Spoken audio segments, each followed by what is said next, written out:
often that people say, well, I'm stressed, or I'm upset, or I'm anxious. But what does that mean exactly? It's very subjective. What might be anxious to you is not anxious to me. Right. And so how do we get more specific about what it is that we're feeling and recognize it's there for a benefit to us? It's actually, emotions are there to help. You mentioned the word guidance or something earlier. They're there to guide us. And so we need to be able to feel that sensation in our body and recognize it, and then be able to understand what core emotion is involved in it. Welcome to the Star Coach Show. I'm Meg Rentschler, and you just heard from my guest this week. Joie Seldon is the founder of the Emotional Evolution Institute and the author of Emotions, an Owner's Manual. Harness the power of your greatest personal resource for life and work. Now, as someone who spent over 20 years as a therapist before becoming a coach, I have a very special place in my heart for emotions. And here's what Joy does that's so powerful. She completely reframes how we think about emotions. Instead of seeing them as negative experiences to push away or try to control, she helps us understand them as our body's guidance system, an information system, a compass that's there to help us, not hurt us. Joy brings an incredible depth of experience to this work. She's been a somatic psychology therapist for 10 years, an actress, an acting teacher, and an EQ trainer working with organizations like NASA, AT&T, Wells Fargo, and Blue Shield. She knows how emotions show up in the body because she's lived at that intersection of mind, body, and emotion her entire career. What you're about to hear might just challenge some of your most deeply ingrained beliefs about feelings, especially the ones we've been taught to label as negative. Joy makes a brilliant case that fear and anger, the two emotions that we tend to judge most harshly, are actually our survival mechanisms. They're there to save our lives. So how can they be negative? And for those of you who are coaches listening right now, this conversation is going to give you permission and practical tools to bring emotional intelligence more fully into your coaching spaces. Not therapy, coaching the whole person. Because our clients aren't just thinking beings, they're feeling beings. And when we can create space for that, when we can be curious about what's happening in their bodies, in their feelings, we can help them befriend their emotions instead of fighting them. And that's where the true transformation happens. One of my favorite insights from Joy is this: feeling your fear, feeling your anger, even feeling your shame will ultimately bring you more joy. The more fluid our emotions become, flowing in and out naturally, the happier and more free we become. That's the paradox of emotional work. Now, my conversation with Joy continues exclusively for members of the Star Coach community, where she shares something truly powerful: how working with emotions increases our capacity and ability to do global work. If you're interested in expanding your reach and impact as a coach, you don't want to miss that extended conversation. So speaking of the Star Coach community, if you want more information about membership, you want to be able to access the hundreds of Star Coach episodes, and take advantage of a wide array of free resources, such as the pricing guide for coaches. If you feel held back by your uncertainty of what to price and how to have that conversation about money with your clients, this is a no-brainer for you. Go to starcoachshow.com. That's starcoachshow.com and look around. Lots of resources and lots of information. Now, I want you to get ready for a conversation that just might change how you relate to your own emotions and how you show up for your clients. Joie Seldon is joyful. She's wise, and she's exactly the kind of guide that we all need to do this beautiful work of coaching and leading others. Are you ready? Let's dive in. Joie Seldon, welcome to the Star Coach Show. Thank you. Happy to be here. I'm so excited I'm kind of starting the new year with you. You're my first interview in 2026. So that's exciting. I didn't think about that till this exact moment. So we are talking today about something so key and so important. We're going to be talking about emotions and how we evolve emotionally. And I'm going to be telling everybody all about you and all that you bring to the table in just a second. Before we get there, I want to welcome all of you to the Star Coach Show, whether you're watching us on YouTube or listening on the many platforms that the Star Coach Show comes out on across the world. We're just delighted. Joy and I are delighted that you're here with us. If you enjoy what we do here at the show, just take a second and subscribe wherever you're listening so you never miss a moment of my incredible guests like Joy and us exploring strategies, tools, and resources for coaches and leaders every single week. So if you've been listening to the show for a while, you know that I get lots of requests for people to be on the show, and that's always delightful to me. But what's more delightful to me is when somebody I know and love and respect says, you've got to contact this person to be on your show. And that's exactly what happened with Joy. My mentor, my friend, and one of my favorite people of all time, Ann Fogelin, who's also been on the show, said, do you know Joy? And I said, I don't. Should I know Joy? And she was like, oh, you've got to know Joy. So I reached out directly to Joy and said, would you be willing to talk to me about being on the show? And bless her, she said yes. And then we got on the call, right, Joy? And we were like, oh my gosh, we've got such great things to talk about. So Anne wanted me to talk to Joy because Joy is the author of Emotions, an owner's manual. Harness the power of your greatest personal resource for life and work. Now, you all know that I was a therapist for over 20 years before I became a coach. I have a special place in my heart for emotions, and Joy is the founder of Emotional Evolution Institute.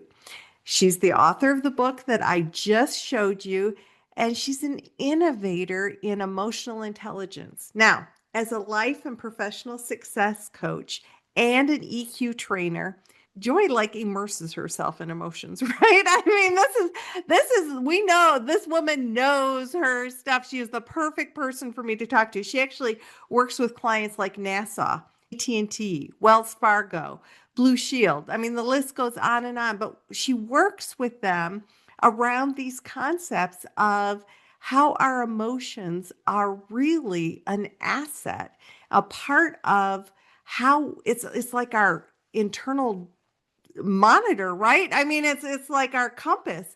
So Joy also used to be an actress, right? And an acting teacher. So she was 10 years as a somatic psychology therapist. I mean, there's like so many different things that Joy brings to the table. But what I wanted you all to know is that she came highly recommended. And the minute I spent a moment with her, I knew why. And I'm just delighted to have you here, Joy. I'm delighted to talk about this important topic with you today. I love your enthusiasm. So, as we think about emotion, one of the things that popped to me immediately in your book is that emotions have, like, historically, they've been sort of devalued. And I thought that, I don't usually like to start with the negative, but I thought that was like, let's expose that. Let's talk about that and then talk about the power. How does that sound? That's great. I love starting with that because we have so many misconceptions and judgments and pathologies around emotions. So I believe that they're mostly misunderstood and that we actually, because we're not educated in it, it's not people's faults. But to me, that it's the new frontier in a way, is that we have to learn to evolve emotionally if we're going to really grow as humanity. I mean, I tend to do big picture thinking, but Hmm. when it comes down to our daily lives, these judgments that we have about emotions and the teaching that we get from society and from religion and from cultures and various and many different ways that get ingrained in our being is that we want to get rid of anything that doesn't feel good. And so there are a Right. lot of emotions that they're not comfortable. And there's a lot of judgment. We can label them as negative. We have negative emotions and positive emotions. And if you'll notice, an awful lot of them are in the negative category. And that causes problems. It So keeps us. instead of negative and positive, how do you recommend people begin to conceptualize those happenings that occur in their bodies? In their body, and that's part of the start of it. That's a really key aspect of growing your relationship with your own emotions and utilizing them in the best way possible, is to learn to understand how they do manifest in the body. And so you everybody's heard it. For example, we've heard of fight or flight, and fight or flight is our survival mechanism. We need fight or flight in order to survive. Well, the two core emotions in fight or flight are fear and anger, if you break it down. So those are the two biggies that we negative. And yet they are there to save our life. Right. So if they're there to save our life, how can they be negative? The first step then is to learn how to tolerate, to recognize even the energy in our body, the sensations that we experience, and be able to then name the emotion. So often people say, well, I'm stressed, or I'm upset, or I'm anxious. But what does that mean exactly? It's very subjective. What might be anxious to you is not anxious to me. And Right. so, how do we get more specific about what it is that we're feeling and recognize it's there for a benefit to us? It's actually, emotions are there to help. You mentioned the word guidance or something earlier. They're there to guide us. And Right. so we need to be able to feel that sensation in our body and recognize it, and then be able to understand what core emotion is involved in that. And of course, it gets more complex and nuanced, in our subjective experience, but it starts with that core understanding.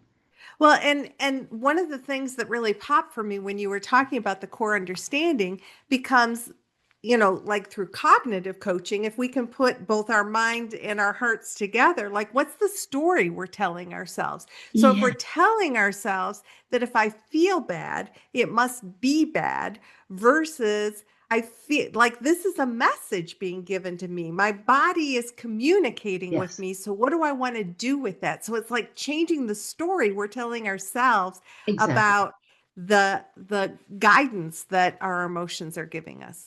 That's a brilliant point, because we're trying to connect the head and the feelings, the mind and the feelings. We're not robots. We Right. have feelings, and our thinking has a huge impact on how we feel, and our feelings impact our thinking. So they really need to be able to work together. And a lot of it is the story that we tell ourselves. You have that catch of, something happens and it's like fear comes up, and we feel tension and catches our breath, and then the mind will then go to the worst case scenario. And Right. so my definition of fear is its messages: pay attention. It doesn't Mm. mean anything's wrong. It doesn't mean you're wrong, because then we translate as that I've done something wrong, or I am wrong, or I'm in trouble, or, instead of just saying, oh, something's happening, I need to pay attention. And then the whole idea is that we become in dominion of our emotions, not in control, but in dominions, because we're here to make the choice. The emotion is It's a guidance system. It's not meant to make the choices for us. But when Right. we deny them or we judge them and try to control them, then the emotion ends up making the choice rather than our whole being, our whole self. So if we can shift into this is information. Yeah. It's guidance. It's Yes. the our my body, my whole being is communicating with me. Right. So how can I tune into that? And I can imagine, because you do this work a lot, when Hmm. people are able to take away that false narrative that Hmm. goes with negative emotions or emotions that make us catch our breath or our stomach feels a little sick or whatever is happening with our body, when you can help people begin to shift that narrative, what kinds of results do people have? It's the best part of the work that I do. First of all, they become more integrated within themselves and more personally powerful. They become more confident, self assured, and part of this is learning the skill set of communication because it's once you feel that and you recognize, ooh, I feel fear. It says, pay attention. I'm noticing something going on that needs to be addressed. Then it's a matter of taking some kind of action. Sometimes the action is literal and external, and sometimes it's inside. It's recognizing, oh, my feeling is coming from an old belief or an old experience. So that's the first step. But then it's they get promotions. I had a client who was afraid of being fired. She was suddenly her confidence, she was very experienced, higher, fairly high level in the company, but she had had a personal health issue and it undermined her confidence. When Mhm. she got to realize that the impact her emotions were having and how she had more dominion over them, started speaking up. In the long run, the person that she was afraid of being fired by, her boss, was transferred to another department and she was promoted into his role. So she became the head of that department because of her ability to speak up, express her opinion about things in a way that got her heard and seen. And yet she had to kind of expose the story she was telling herself that wasn't working for her, that was kind of undermining her. And Yes. isn't it true, Joy? Sometimes when we voice it and we look at where's the evidence that supports that and what's really, what I'm being driven by fear, but where's the reality within that fear? Yes, yes. And because we carry a lot of baggage with us, let's be frank. Yeah. I call it baggage, but it's our life experience and Yeah. the impact of society as a whole. It's complex. It's not to blame anybody or anything. It's just being human is a complicated experience. And the It things I certainly like to is. say is that people are complicated, emotions are actually quite straightforward. So when we can learn to discern, to listen to the emotion and then recognize, oh, I've felt this before, I've thought this before. This is a pattern. We also have patterns and we have habitual ways of responding to things. So it Mhm. does take a level of vulnerability within yourself. It doesn't mean exposing yourself to other people, but it's within your own self to be intimate with yourself. And in the end, what I see and what I've experienced personally is I experience a lot more joy in my life, a lot more fulfillment and happiness and better decision making from So good. coming from that. Yeah. Well, and I can imagine that as people get more centered into who they are, or maybe less, I don't know if the word is afraid, but less sort of nervous about what's happening with their emotions, they Hmm. could maybe connect with other people better, I would think. Absolutely. Yes. You're less triggered by other people, less defensive, ability to, you grow in your ability to be compassionate, but also to be discerning, to set boundaries, to be able to say to someone, the way you just spoke to me, or this behavior, or this action doesn't work for me. And it doesn't mean I'm getting all, angry or defensive, but you can stay more calm and grounded, and therefore your communications are better received. So good. Yeah. Let's shift focus just a little bit into because I work with a lot of coaches and I work with a lot of leaders to help them coach their people. So we're Mhm. going to kind of come from this coaching conversation, and that often one of the challenges that coaches or leaders in the coaching conversation can face is emotion arising from the other person. Yeah. So that somehow that leads to, and no judgment here or no criticism, is Mhm. just like, oh, what do I do with that? What do I do Yes. with all that emotion that's coming from this other person?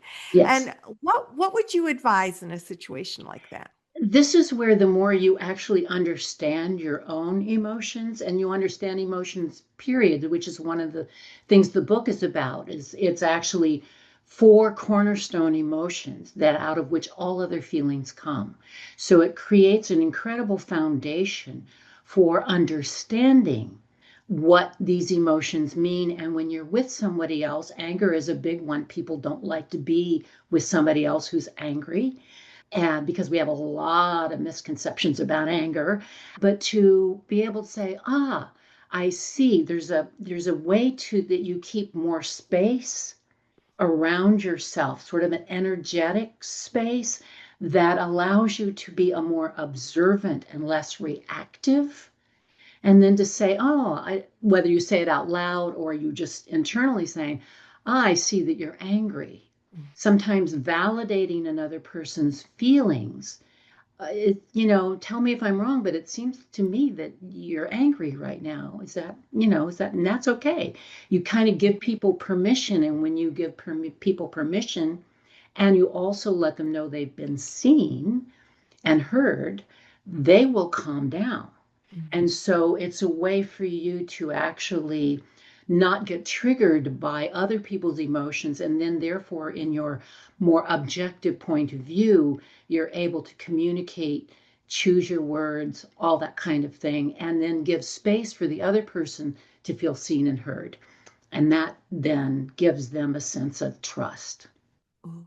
So anger's one emotion that can make people feel maybe defensive or like they need to be protective, or who Mhm. knows what different. But the other emotion that I often see leaders and coaches struggle with is sadness or tearfulness, or Ah, tearfulness is a behavior, but anything that can sort of come up from that creates tears. Anything that yes, could create great tears can tears. create discomfort for the other person. So, what do you recommend in a situation like that? And first, let me just say that stressful tears and sad tears have a different chemical makeup. Yes. So some of those tears are stress, but a lot of it is sadness. And we are a very stoic culture. And in the workplace in particular, there's just this unspoken thing. You don't cry at work because it makes you look weak. And that's another false narrative that I wish we would get rid of, because Right. in my book, it's called, the section on sadness is called Beautiful Sadness. Sadness is about loss. And we have loss all the time. We have big losses, the death of someone or a pet, but we also have Mhm. little losses. We have losses of things that we wanted but didn't get. We have losses of ideas, of expectations. And so we tend to stuff these in, and then you get in a situation and somebody says something to you, and it just spills out because you can't help it. Or you have a private, sadness and loss of a friend or family member or something, and you're at work and it's just there. And so having permission to feel that is really important. And also, what I found that when you are carrying loss, if you give yourself private time to process that, because it has its own timing. A lot of Mhm. emotions come quickly and go quickly, but sadness sometimes can last. If you have private time where you really let yourself feel it, you're much better able to, in the workplace or in other situations where you don't want to be crying, to be able to manage and cope and get through those situations, then come back to having private time to process your grief.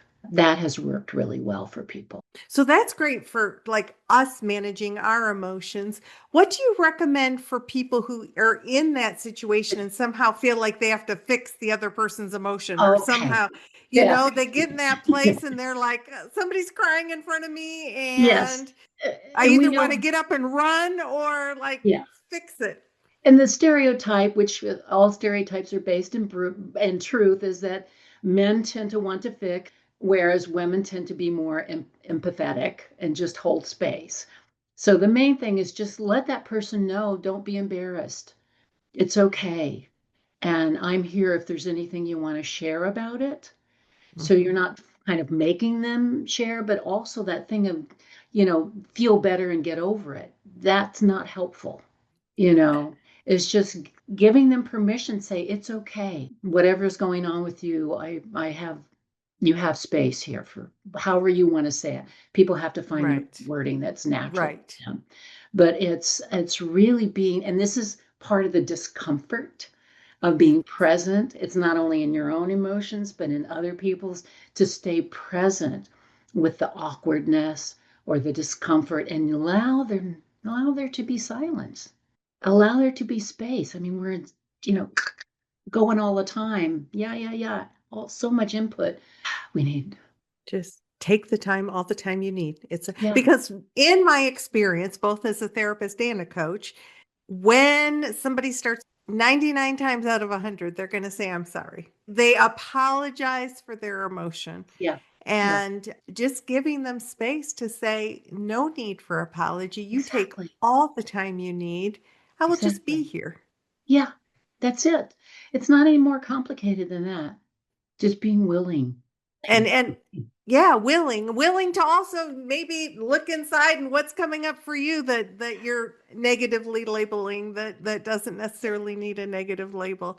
The other Right. thing I would say is, in my experience, is you can't tell somebody it's going to be okay, or that it like your situation is okay, or I'm going to fix your situation for you. You don't know. So it's what I hear from coaches is, well, I need to bring value. It's my job to rescue. No, it's your job to coach. Yes, rescuing is, yeah, exactly, is not your job. And in fact, a favorite quote of mine is from Oprah on her very last day of her week daily show after 25 years of being on television, the thousands of people that she met. She said, I have learned that there's one thing that everybody has in common, and that everybody wants to be seen and to be heard. So if you just let a person know, I see you and I hear you. You don't have to fix them. In fact, what we want as a coach is that client to come from define their inner wisdom, their inner strength, and to make their own choices, but to give them ways in which they find how to do that. And that's one of the things with the emotion education piece is it just gives them a skill set in an area that they haven't had before. So you read my mind. I was just moving into the education about emotions, like the emotion education part. And I'm wondering if you could share, obviously protecting confidentiality, but just share in general some of the ahas or some of the transitions or transformations maybe that Mhm. happened for people as they begin to recognize. You mentioned patterns. I think pattern recognition is so empowering. Or, you've been doing this for years. So as you are immersed with people who are beginning to learn about the messages their emotions are giving them, what are some of the moments that you have? Well, I was actually just on a call this morning with someone I worked with last year, and then we stopped for a while, and then we just kind of like we never had that closure session. It's like let's just get together for a little bit. Now she's going to start again, which is nice. But she had lost her job in a very traumatic way, and had trauma in the past, and didn't deal with it. And then some many months after that previous trauma, had a breakdown. So this time we started with emotion education in this process, something she had never considered before. And she is just soaring. And one of the things she said today is just having that knowledge and having that I expected to have a traumatic breakdown and I didn't. In fact, she just had one of the most fulfilling work experiences of her life Wow. by having the knowledge and the understanding so that she could stay present with it and not shove it aside or not go, oh, I'm fine, or I'm going to get over this, or let's just move on. Instead, being present and going through the vulnerable stage of that was life changing. What a beautiful story. What are some of the things that you would like those people listening to most understand about their their compass? That, yes. And this is for coaches for your own Yeah. experience, right? Because the more emotionally intelligent we are, the Mm-hmm. more we can convey that to clients. Mm-hmm. So I think that's like, don't be afraid of them. You've been fed a lot of yada yada, a lot of stuff about emotions, and don't be afraid to bring it into the coaching space because we are human feeling and you can educate. Simple little things like just, noticing, subtle reactions of go across a face or something is like, oh, did something just happen then? I'm just curious what you're feeling now. So Mm-hmm. that the feelings, there's space for that feeling to come out without judgment. So I think that's, and help the clients to really recognize that whatever they're feeling, there's value in it and it's worth exploring. And of course, if they And get like, the book, there's a lot of very, very right. specific information about sadness. What is it? How does it manifest in the body? What is fear and anger? How do these manifest in the body so that we can start to befriend them? The other thing that you had mentioned was that you didn't necessarily tell the client what you interpreted them to feel, but you said something just crossed your face. What are you feeling? Or what do you? So I like that, your observation can Yes. bring that into their awareness. And then you asking makes them sort of go within and think, what am I feeling right now? Yes, yes. And you can feel it in your own body. I mean, emotions are energy in motion, and that's an energy in the space. Even on Zoom, I find out it didn't really, in the end, matter when I switched from in person to Zoom. And for a while, I was even doing some bad way. This is a long time ago, phone coaching, and you could hear the intonation in the voice. When you open up yourself, you can feel that vibration and just go and say, something just happened. I'm not sure what. Did something just happen? Curiosity, and then getting the client to be curious about themselves is very helpful. So creating that safe space, bringing in curiosity, Mhm. bringing in some knowledge, bringing in some teaching or some education about emotion, which, I often say, yeah, we're going to know some things that our clients don't know. They're the experts in themselves, but we have some expertise that they might not have. Being able to share that appropriately Yes. is so key. Yeah. Yeah. I know some coaches sometimes feel like, well, I'm not a therapist and I don't want to begin in therapy. It's not therapy. It's not therapy. That I know what that is, but it is educating and it is coaching the whole person, not just their brain, not just their thinking mind. It's the whole person. It really So requires. good. Yeah. I years ago I was asked to participate in a equine coaching session. Oh yeah. One of my friends had started and she wanted me to experience it so I could give her some feedback on the emotional part that comes out of that. But my goodness, that horse was so tuned into emotion, was Yes. so tuned into the feeling part, didn't give whoopee doo about what was going on up here. The minute I tapped into my emotion, that energy shift must have happened because he approached me immediately to connect. And I just think about all the different ways that our body sort of shares what's happening and the Mhm. different ways that we engage as coaches. But I just thought of that when you brought it up in the energy shift, because he came up and walloped me with his nose when I finally got to like what I really needed to do. So important.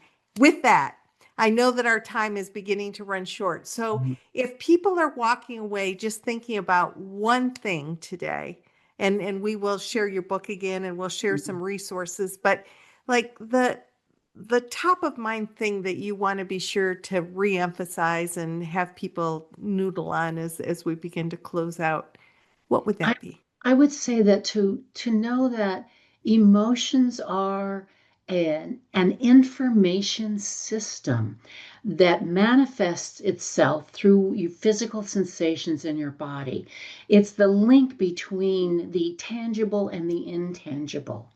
And emotions are bringing you specific, they activate very specific aspects of your autonomic nervous system in your body to convey a type of message. That's why we know when we're sad, it feels very different than when we're angry or when we're fearful or joyful. They feel different in the body. So, to really start paying attention to how you feel in your body in a way that's open and accepting, because it's bringing you information that is there to help you make good decisions, both for your survival and your well-being. That's the essence of it.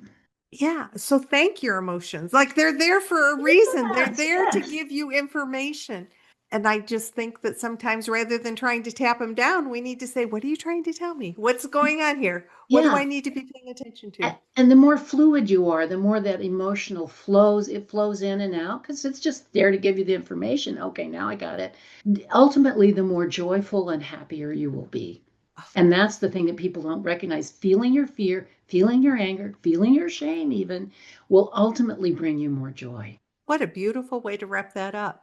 Hmm. Joy, if people want to learn more from you, and obviously we've got your book, Yep. Emotions, an Owner's Manual, It's Harness in the Audible. Power of Your Greatest Personal, for your personal resource for life and work. I was reading it backwards and it didn't come out well. Good But job. so it's in Audible and it's in Audible, print, Kindle, all of it on Amazon. And on my website, which is my name, joyseldon.com. You can actually get the first chapter of the book. If you scroll down, there's a bar, but right at the top, I have new video series. I did some workshops based on the book, and then I have decided to take that and actually re-record them as three short videos that will walk you through some of the fundamentals. And you can get that on my website. It's right up top on the homepage. And if you're interested in a private consultation, I'm happy to speak with anyone. You can sign up also on my website. So good. So we will have the links to connect with Joy and her website right below this video if you're watching us on YouTube, or in the show notes at starcoachshow.com. Joy, such a joy to be with you today. Thank you. I really enjoyed it. So Love good. what you're And doing. for all of you, I want to thank you again for joining us here at the Star Coach Show. I absolutely light up in being able to share the expertise and the specialty that each of our guests brings forward. And it is one of the elements that to me shows that we're all here on this earth together for a reason. We all have our differences and our different perspectives, but we have more in common than we have different. So if we can expand our lens and kind of look for what we can appreciate about one another, what we can learn from one another, what our emotions are telling us, so that we can kind of guide that conversation, we can all do the heavy lifting together. So until next week, this is Meg Rentschler wishing you the very best for your success. Be kind to yourself, be kind to others. And once again, thank you to the beautiful and joyful Joy Seldon. Thank you for joining me.